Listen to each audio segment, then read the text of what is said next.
Sequels to hugely popular movies are in a tough position. The original movie was obviously good enough to warrant a second, but before the movie even starts, there's these dreaded expectations. Sometimes the sequel nails it and delivers a movie that's on par or occasionally better than the original. Other times the sequel seems to flounder and not fully comprehend the fundamentals of what made the original work. And then there's times where a sequel comes along that isn't as good as the original, but still a solid movie and a welcome entry into the franchise. Teenage Mutant Ninja Turtles 2 is exactly that. Teenage Mutant Ninja Turtles 2: The Secret of the Ooze is a 1991 action-adventure movie from director Michael Pressman. The movie opens in New York. Everyone, and I mean everyone, is obsessively eating pizza. What I wonder, is this supposed to show how much New Yorkers love pizza, or is this a direct influence of the Turtles? If it's supposed to be the latter, then where are the peanut butter and clams? Anchovies and hot fudge? He's got that soul glow! Just let your soul glow! Just let it shine through! Over at Roy's Pizza, Kino is picking up an order to take to reporter April O'Neil's place. Before going into her apartment, he noticed the place across the street is being robbed. If he's trying to be stealthy, then why is he bringing the pizza with him? He catches the criminals in the act. You guys are under arrest. Isn't the whole point of wearing a mask so that nobody can see your face? The crooks attack him and he uses his kung fu to take them out. Only there's a lot more of them. Thankfully, the turtles show up to save the day. The robbers try to run away. Rightfully so. If I saw 4 human-sized talking turtles with weapons, I'd probably shit myself. Although they aren't even using their weapons, they're using whatever's lying around. They dump Kino into a trash can. All those martial arts skills and he can't figure out how to tip over a trash can? Alright, Leo's got his swords out, but he's not using them. This place is lit up pretty well for somewhere that's supposed to be closed. Kino calls the police and the turtles tie up the bad guys. Across the street at April's apartment building, movie cliche number 23. All grocery shopping bags must contain at least 1 loaf of French bread. Now that the Foot Clan knows where the turtles are hiding, they've been living with April. Didn't her apartment burn down in the first movie? Hi, little chef. At the end of the first movie, the Shredder was crushed in a garbage truck, so we cut to a trash dump to see that he's still alive and probably doesn't smell too good. Wait. So after a major crime scene, the police just left the body of Shredder in the garbage? Too much paperwork, I guess. The remainder of the Foot Clan have taken up residence in the local junkyard. With Shredder gone, Tatsu is announcing that he's the new leader. I, Tatsu, now lead. Let any who challenge step forward. I challenge. Well, that didn't take long. Now that Shredder's back, he wants revenge. And a shower. April's covering a news story about a toxic waste cleanup. For the best reporter in New York, her delivery stinks. Joining me on the final day of their cleanup efforts is Techno Global Research Industries spokesman, Professor Jordan Perry. Professor Perry is explaining how his company, TGRI, are cleaning up all the waste across the city. So, tons of toxic waste cleanup and no hazmat suits? Just some jumpsuits, hard hats, and a few rolls of caution tape? One of April's co-workers finds some mutated flowers. Dandelions. Oh man, if it did this to the dandelions, imagine what it's going to do to my junk. It turns out the kid is actually a member of the Foot Clan. He takes the flower to Shredder. Tatsu, gather your best men. You have a mission tonight. Pick me a giant bouquet of flowers. Back at April's apartment, the guys are cleaning it up. Where's Splinter? He's been up on the roof ever since he saw your report. Really? Doing what? Coming. Splinter must have really liked that report. Splinter explains that the toxic waste being cleaned up is the same stuff that transformed them. He wants them to investigate TGRI to find out more about the Ooze, and so the Foot doesn't get their hands on it. Over at TGRI, the professor is disposing of the Ooze. This just reminds me of how much I want a Teenage Mutant Ninja Turtle pudding pie. The professor goes to get rid of the last canister, but Tatsu stops him. The turtles make their way into the lab and see that there's one canister that hasn't been destroyed. How does he type with fingers that big? The Foot Clan's still there, and Donatello manages to get the Ooze away from them. The guys fight off the Foot while going back and forth with the Ooze. Tatsu gets the canister, takes the professor hostage, and escapes. At April's place, the turtles announce they're leaving. If the Foot's looking for them, then wouldn't she be safer if they were around? Kino shows up to deliver a pizza and discovers the turtles. Splinter explains who they are to Kino. Shredder uses the Ooze on 2 animals.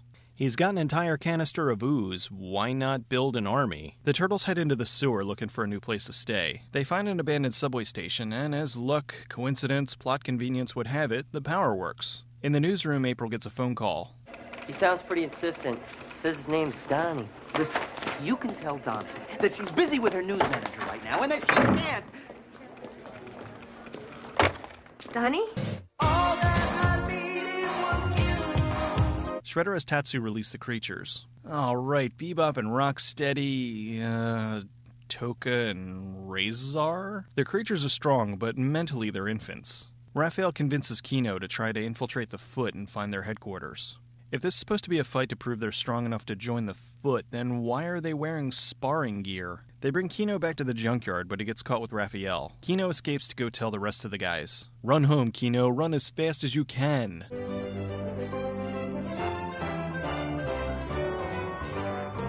April! Leo! If you're there, it's me, Kino! He's delivered pizzas here numerous times, and now he has no idea how to get in? He tells April about Raph, and the guys go to rescue him, but of course, it's a trap. Oh, if only one of them had some swords that they could use to cut their way out of the net. Splinter uses a bow and arrow to free them. With Raph now free, all four of the turtles fight the Foot. Things are going well until Shredder calls Toka and Razor. Even though the turtles have been around longer, Toka and Razor are stronger. Don rescues the professor. They find a sewer grate and escape, taking the professor with them. Shredder takes Toka and Razor into the city to trash the place, which alerts the police. Why is the chief of police sitting in the back of the police car? The Foot gives April a message to give to the turtles. See, this is why they should be with her. He's just trying to force you guys into fighting Toka and Razor again. No. But you can't. April, there's no other way. But you guys don't stand a chance. Thanks for the vote of confidence, April. The professor makes a concoction to help fight the monsters. Nice Simpsons product placement. Although wouldn't it have made sense for Bart Simpson to be saying Cowabunga? The guys meet up in a construction zone to fight Toka and Razor. Hold on, he didn't use all that ooze already?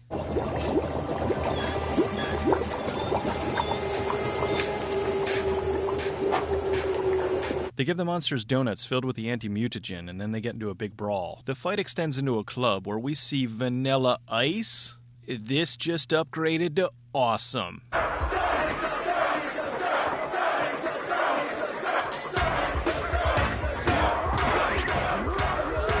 Good thing Vanilla Ice just so happened to have a song about Ninja Turtles prepared. The turtles spray the monsters with fire extinguishers, which speeds up the anti-mutagen, turning them back into a wolf and a snapping turtle. How many times is he gonna sing this song? Yo, it's the Green Machine, gonna rock the town without being seen. Yo, it's the Green Machine, gonna rock the town without being seen. Shredder shows up and he is pissed. Oh great, it's the start of the Coming Out of Their Shells tour. The blast knocks Shredder out the window and he drinks the mutagen, turning himself into Super Shredder. Interesting to know that the ooze also transforms your clothes if you ingest it. Shredder trashes the pier but ends up crushing himself and the turtles escape. Wait, that's it? He ended up taking himself out? The movie was filmed mostly in New York and North Carolina for about $25 million. Ernie Reyes Jr. was Donatello's stunt double in the original movie. The producers liked him so much they had him play the part of Kino in the sequel. With the success of the original, the studio wanted a sequel as soon as possible. The original movie was released on March 30th, 1990, and the sequel was released almost exactly a year later, on March 22nd, 1991. With the original being such a big hit with kids, parents were upset about the violence and how the turtles used weapons.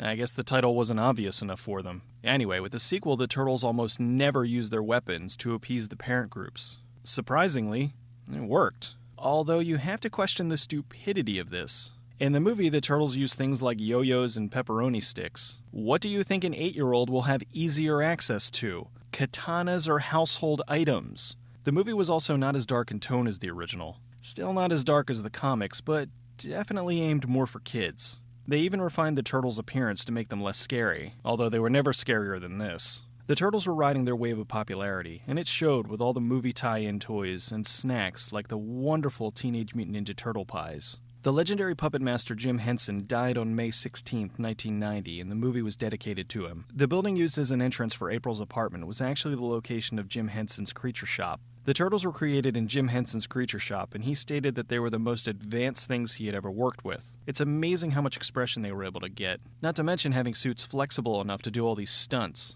While CGI is getting better, I have still yet to see something that can convey this much emotion and feel like a real living thing. Although I did enjoy the all-CGI TMNT in 2007, which wasn't as good as 1 and 2, but was way better than 3. The studio wanted to use Bebop and Rocksteady for the film, but the creators, Kevin Eastman and Peter Laird, thought it was a bad idea, so they didn't give them the rights. The studio went ahead anyway, and that's how we got Toka and Razor. Mark Casso, the actor inside Leonardo, has a small part as the guy who tells April she has a phone call. That's director Michael Pressman as April's boss. The gigantic wrestler Kevin Nash played the brief role of the Super Shredder. This was his first acting gig, unless you count wrestling. The original movie had Judith Hoag playing April O'Neil, but she was replaced for this and Part 3 by the much better Paige Turco. In an odd coincidence, Paige Turco and Judith Hoag both went to the same high school, Walnut Hills School for the Arts. Classic actor David Warner played the professor. Awesome voice actor Frank Welker did the voices of both Toka and Razor. A young Michael Jai White had an uncredited part in the beginning as one of the kids trying to get into the foot. There was talk of an original ending having the professor being a robot controlled by a Utrom, much like Krang. You can even see what looks like a brain in the TGRI lab in the beginning. I was sad that Casey Jones didn't return for this one, but he did come back for Part 3, and, well, I really wish Part 3 was good. Even though The Secret of the Ooze is a lighter movie and aimed more at a kid audience, I still loved it. Overall, this is a solid follow-up to a classic movie. They did manage to tackle a more emotional subject and showed how much the Turtles wanted to know where they came from. With the increased budget, they had over $10 million more than the first movie, so they were able to get some amazing facial movements out of the puppets. This was done exceptionally well when Donatello was lamenting the fact that they were created more or less by accident. And Splinter just looks incredible. They gave him more screen time, and it was totally worth it. This movie kicks ass. The humor, the amazing animatronics, the fight choreography, ninja rap, all still shine as bright as they did nearly 2 decades ago. My biggest gripe is the ending with Super Shredder was incredibly anticlimactic. They didn't even have a hint of a fight, just Shredder yelling and then crushing himself. I'm glad the Turtles are enjoying success with the new TV series, although replacing Cowabunga with Booyakasha seems unnecessary. Although I'm confused by things like the sexy turtle costume. I am happy that the series still lives on, and I do hope for another live-action movie, just so long as it's not the Teenage Mutant Ninja Aliens that Michael Bay wanted.